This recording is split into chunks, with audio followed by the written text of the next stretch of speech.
আসসালামু আলাইকুম। আমি পপি। দীর্ঘ 28 বছর চলচ্চিত্রে কাজ করেছি, অনেক সুনামের সাথে, সম্মানের সাথে।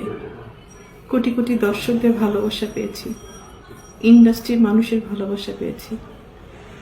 কিন্তু এই মুহূর্তে আমি ক্যামেরার সামনে কথা বলছি একজন ব্যর্থ মানুষ হিসাবে। ব্যর্থ মানুষ বলছি এই কারণে, সবার মন জয় করতে পারলেও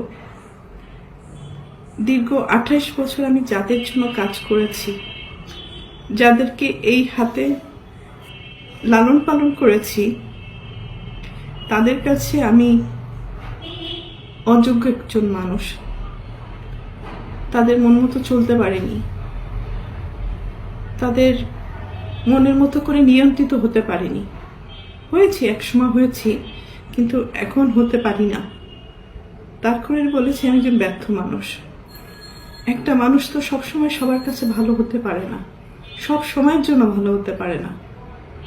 আমি যখন ইনকাম করেছি,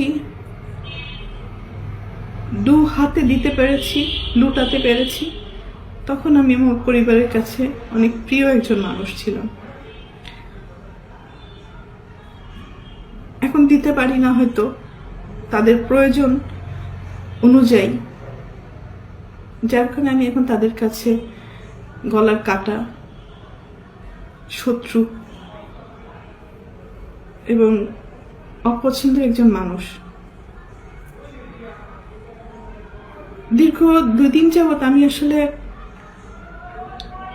দেখলাম যে আমার পরিবার কতটা নিচে নামতে পারে, কতটা হীন পরিচয় দিতে পারে, কত হিংস্র ব্যবহার করতে পারে, কত নোংরা শব্দ ইউজ করতে পারে।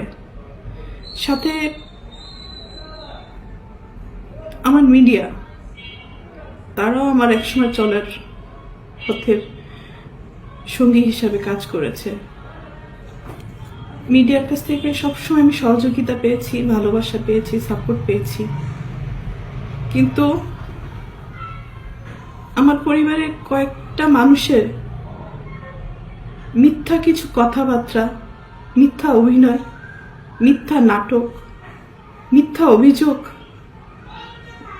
বলার সাথে সাথে যে মানুষগুলো আমাকে সব থেকে বেশি চেনার কথা, জানার কথা, সাপোর্ট করার কথা, সেই মানুষগুলো ওই মানুষগুলো আমার পরিবারের মানুষগুলোর কথা অনুযায়ী আমাকে ভুলভাবে আমার দর্শকদের কাছে বলেন, বাংলাদেশের মানুষের কাছে খুব বাজেভাবে উপস্থাপন করেছে। তো এর থেকে দুঃখজনক আর কিছুই হতে পারে না। যাদের জন্য কাজ করেছে আজকে তারা কেউই আমার না। এই জন্য হয়তো আল্লাহ বলে, যার যার জীবন হিজ হিজ হুজ হুজ, কিয়ামতের মাঠে কেউ কাউকে চিনবে না।